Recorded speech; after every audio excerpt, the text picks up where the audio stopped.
Page number 96. Everybody has opened.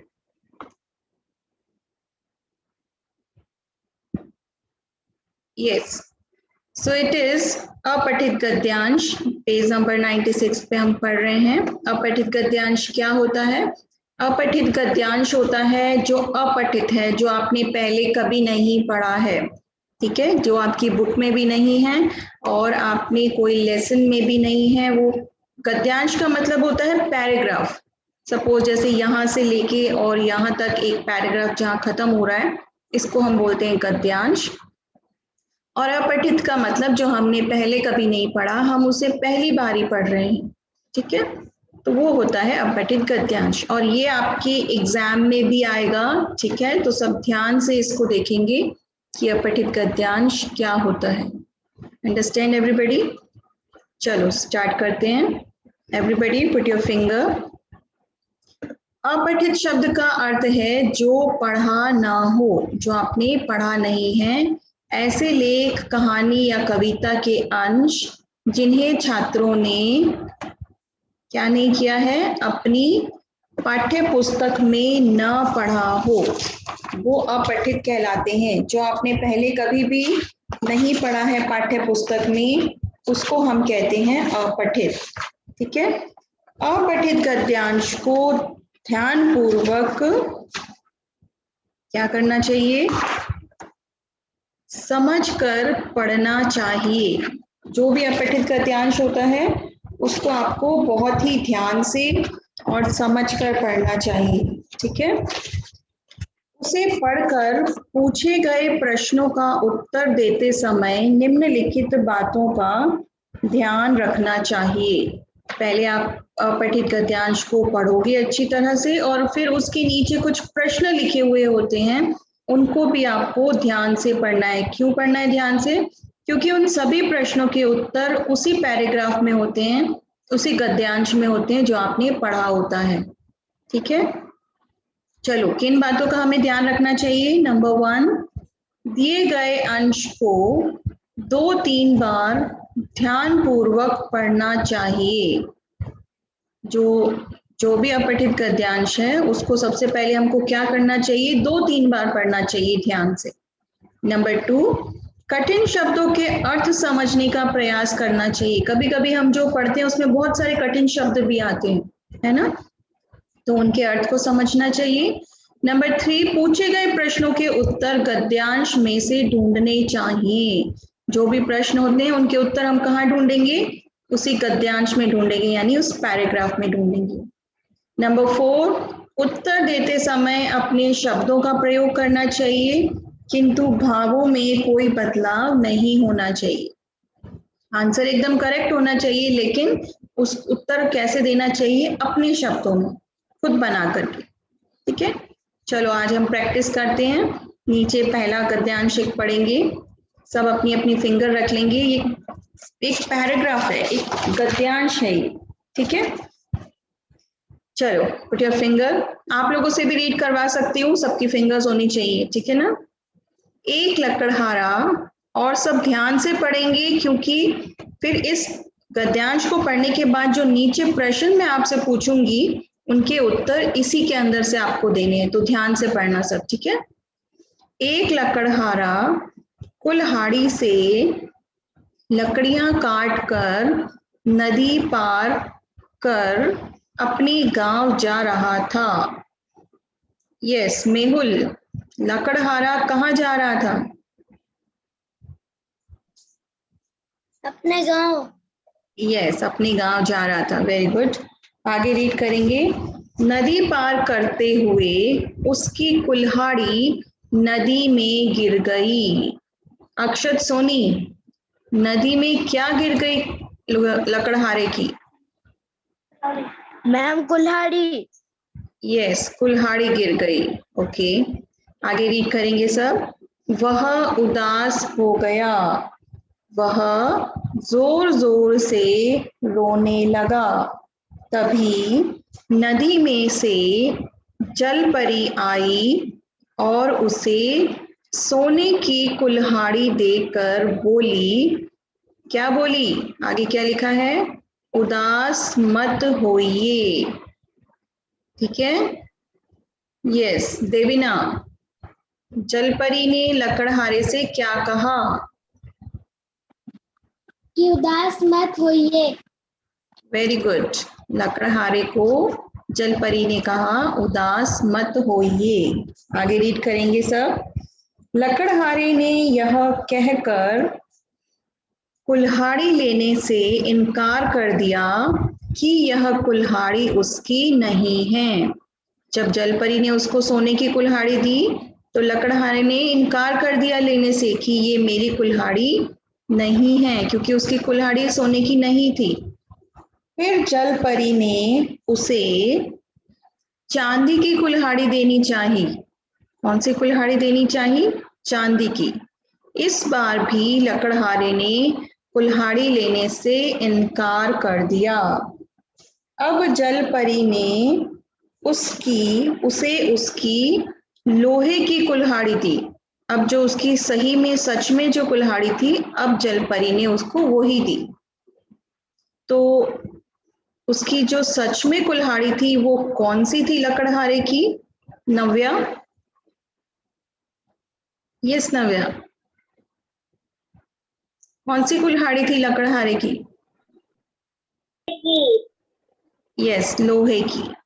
लकड़हारे ने कुल्हाड़ी प्रसन्नता पूर्वक स्वीकार कर ली। अब देखो एक कठिन शब्द आया है, प्रसन्नता पूर्वक।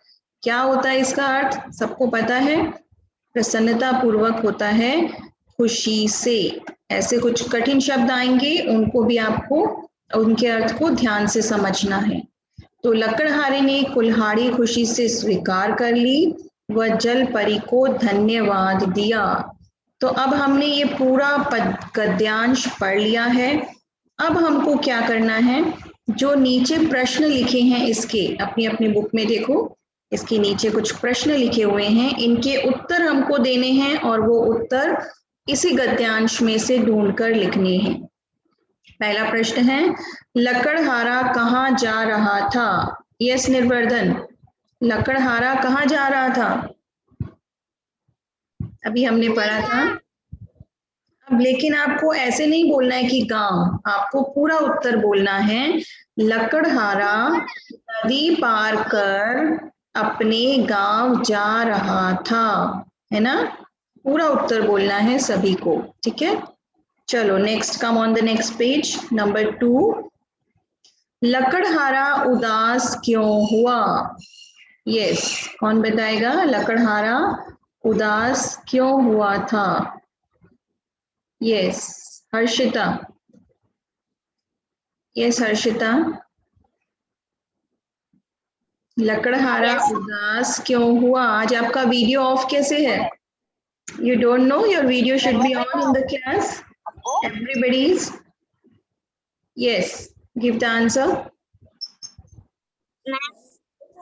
मैम क्योंकि उसकी कुल्हाड़ी गिर गई थी नदी में।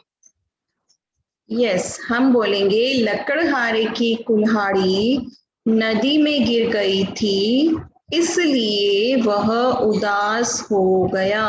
ठीक है, जो भी उत्तर लिखेंगे उसको बहुत अच्छे शब्दों में लिखना है। चलो next, number 3 question.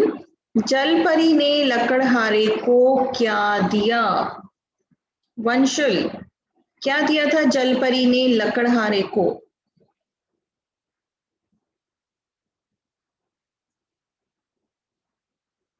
Yes, no answer Vanshul. Vityush Chaudhary, हाँ यस, जल्दी से आंसर बोलो कि लकड़हारे को क्या दिया था जलपरी ने? अभी हमने जो गद्यांश रीड किया था उसी में से उत्तर है। सोने की, फिर चांदी की, फिर लकड़ की, लोहे की। जलपरी ने लकड़हारे को पहले सोने की, फिर चांदी की और अंत में लोहे की कुल्हाड़ी दी। ठीक है, नेक्स्ट क्वेश्चन इज, लकड़हारे ने कौन सी कुल्हाड़ी अपने पास रखी? खेमपाल, कौन सी कुल्हाड़ी रखी थी लकड़हारे ने? मैम लोहे की। यस, हम लिखेंगे पूरा उत्तर। लकड़हारे ने अपनी लोहे की कुल्हाड़ी अपने पास रखी। ठीक है, तो ये सारे प्रश्न कहाँ से हमको उत्तर मिले इनके? इसी गद्यांश में से जो हमने अभी पढ़ा था। ऐसे ही आपके एग्जाम में भी आएगा, ये वाला नहीं आएगा, मैं कुछ और दे सकती हूँ आपको जो आपने पहले कभी नहीं पढ़ा होगा। आप पहली बार एग्जाम में उसको पढ़ेंगे, 1 टाइम 2 टाइम्स पढ़ेंगे अच्छे से, और फिर उसके नीचे जो प्रश्न लिखे होंगे उसके उत्तर आपको लिखने होंगे। ठीक है?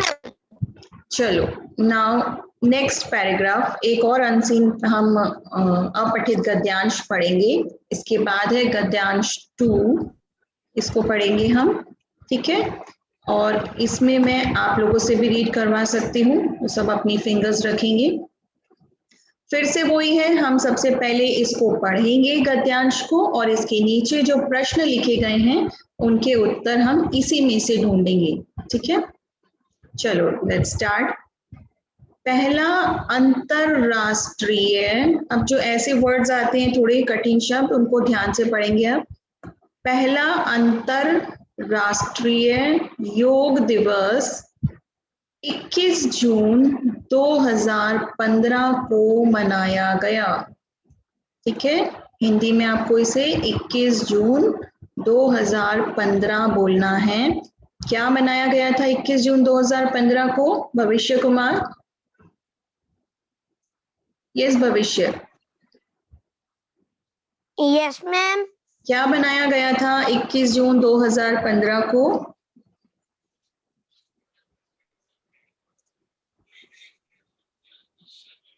क्या मनाया गया? पहला अंतरराष्ट्रीय योग दिवस आपको बोलना है। क्या मनाया गया था?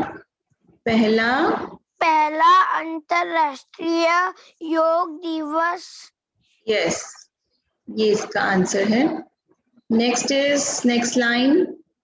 इसकी पहल भारत के प्रधानमंत्री माननीय नरेंद्र मोदी जी ने 27 सितंबर 2014 को संयुक्त राष्ट्र महासभा में अपने भाषण में की थी।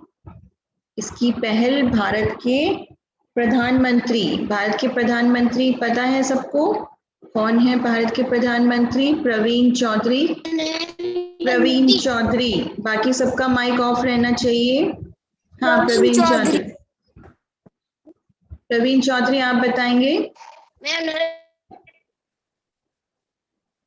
यस प्रवीण।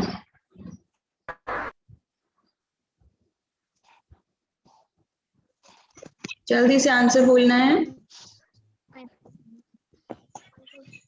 गर्वित गौड़ आप बताएं।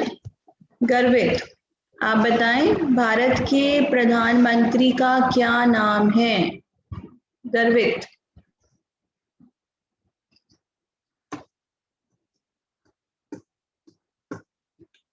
अभी अभी हमने रीड किया है और हमें तो ये पता होना चाहिए क्योंकि हम भारत में ही रहते हैं, है ना? ये सब नहीं बोलेंगे बीच में, जो बैड बिहेवियर कर रहे हैं ना ये क्लास में सब बोल करके, मैं सबको क्लास से बाहर करने वाली हूँ। आपको मैम ने बहुत बार समझाया है कि बीच में नहीं बोलना है, जिसका नेम बोला जाए वो ही आंसर करेगा। ये मैनर्स होते हैं क्लास के, यू शुड अंडरस्टैंड इट, कि बीच में कभी नहीं बोलना। You should just raise your hands only. Yes Hitarthi. Yes Hitarthi, you tell. Narendra Modi. Narendra Modi नहीं बोलना है आपको, बोलना है माननीय नरेंद्र मोदी। ठीक है, कभी भी हम अपने से बड़ों का जब नेम बोलते हैं तो मैंने आपको इंग्लिश क्लास में भी बताया था, may be in EVS class, कि इंग्लिश में हम मिस्टर या मिसेस लगाते हैं और हिंदी में हम श्री या माननीय लगाएंगे। ठीक है, तो आप बोलोगे माननीय नरेंद्र मोदी जी। तो ये तो नाम है हमारे भारत के प्रधानमंत्री का। अब इसकी पहल भारत के प्रधानमंत्री ने कब की थी अपने भाषण में? 27 सितंबर 2014 को संयुक्त राष्ट्र महासभा में अपने भाषण में उन्होंने की थी इसकी पहल, ठीक है, यानी कि इसकी घोषणा की थी। चलो आगे रीड करते हैं। इसके बाद 21 जून को अंतरराष्ट्रीय योग दिवस घोषित किया गया। अंतरराष्ट्रीय योग दिवस कब घोषित किया गया था? कौन बताएगा? अनवी। यस अनवी।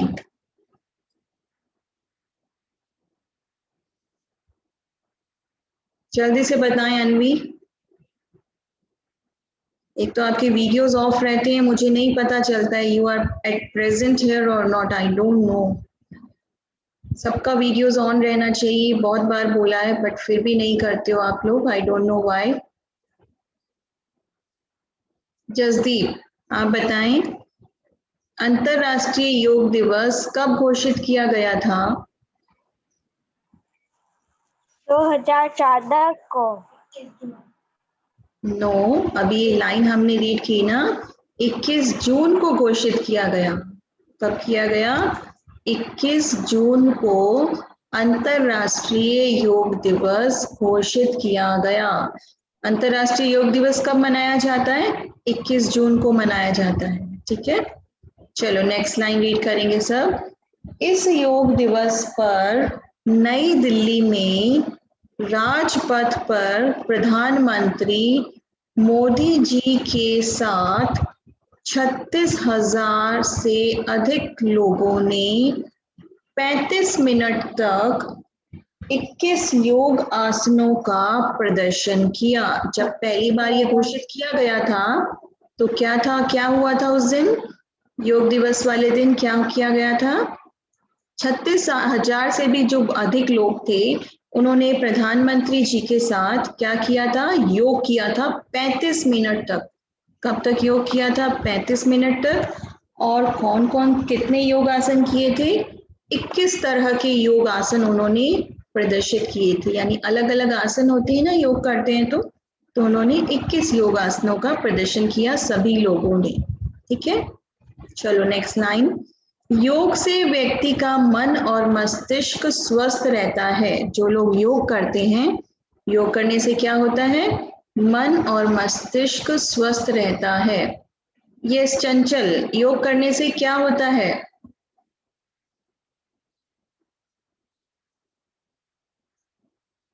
यस चंचल।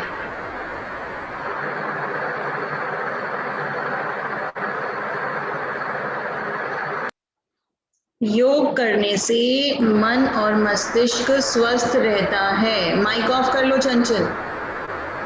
Next line. उसमें सारा दिन स्फूर्ति और ताजगी बनी रहती है। किसमें?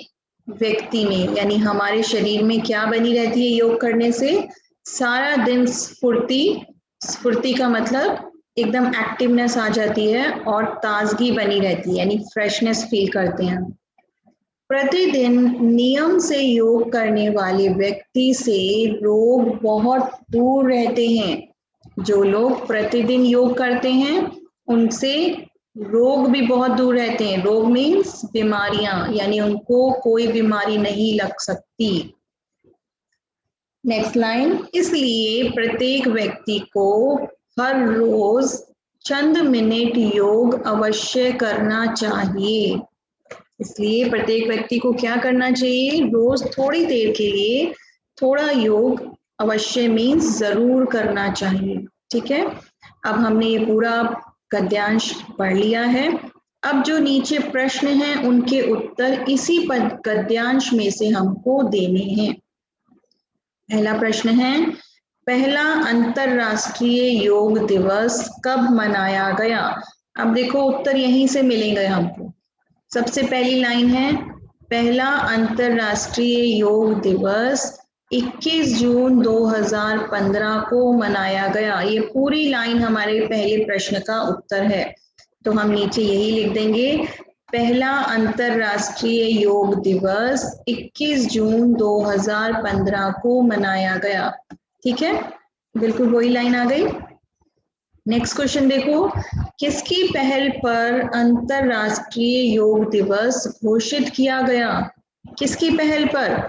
अब देखो यहाँ पे ये था इसकी पहल भारत के, तो हम यहाँ से शुरू करेंगे कि भारत के प्रधानमंत्री माननीय नरेंद्र मोदी जी ने इस 27 दिसंबर जो 2014 को संयुक्त राष्ट्र महासभा में अपने भाषण में की थी इसकी पहल। तो हम कैसे लिखेंगे, भारत के प्रधानमंत्री नरेंद्र मोदी जी की पहल पर अंतरराष्ट्रीय योग दिवस घोषित किया गया। ठीक है। नंबर 3 क्वेश्चन, नई दिल्ली में पहले योग दिवस पर कितने आसनों का प्रदर्शन किया गया? कितने आसन प्रदर्शन किए थे लोगों ने? यहाँ पर अभी लाइन आई थी 35 मिनट तक 21 आसन उन्होंने प्रदर्शन किया था। तो हमारा उत्तर है 21 आसन। हम कैसे लिखेंगे, देखो उत्तर जो है वो प्रश्न में से ही बनता है। कैसे, देखो प्रश्न में से इतना बन जाएगा, नई दिल्ली में पहले योग दिवस पर, इतना आप पहले लिखोगे यहाँ पर, नई दिल्ली में पहले योग दिवस पर। ठीक है, प्रश्न में से लिख दिया। अब आया है कितने, तो कितनी की जगह पर हम लिख देंगे 21। फिर से बाकी का उत्तर प्रश्न में से आ जाएगा, आसनों का प्रदर्शन किया गया। तो उत्तर में भी हम लिख देंगे 21 के बाद आसनों का प्रदर्शन किया गया। देखो पूरा उत्तर हमारा प्रश्न में से ही आया है, सारा का सारा, सिर्फ कितने की जगह पर हमने 21 लिख दिया है। ठीक है, बहुत इजी है ऐसे उत्तर बनाना। चलो नेक्स्ट क्वेश्चन देखो, योग करने से क्या लाभ है? योग करने से क्या क्या लाभ होते हैं? अभी हमने ऊपर पढ़े थे कि योग करने वाला जो व्यक्ति होता है उसका मन मस्तिष्क स्वस्थ रहता है, सारा दिन स्फूर्ति और ताजगी बनी रहती है, रोग भी बहुत दूर रहते हैं, है ना। तो इन्हीं बातों को हम यहाँ लिख देंगे, योग करने से व्यक्ति का मन मस्तिष्क स्वस्थ रहता है, उसमें सारा दिन स्फूर्ति और ताजगी बनी रहती है, और योग करने वाले व्यक्ति से रोग बहुत दूर रहते हैं। ये तीनों लाइंस हमने यहाँ से ली है, ये वाली, योग से व्यक्ति का मन मस्तिष्क स्वस्थ रहता है, ये पहली लाइन हमने यहाँ से ले ली। उसके बाद दूसरी लाइन, उसमें सारा दिन स्फूर्ति और ताजगी बनी रहती है, ये दूसरी लाइन ले ली हमने। और उस व्यक्ति से रोग भी बहुत दूर रहते हैं, ये तीसरी लाइन हमने यहाँ से ले ली। तो सारे उत्तर हमको गद्यांश में से ही मिल गए हैं। ठीक है, इसलिए गद्यांश को 2 टाइम्स पढ़ना जरूरी है ताकि आपको सारे उत्तर बहुत जल्दी से मिल जाएं। ओके, सो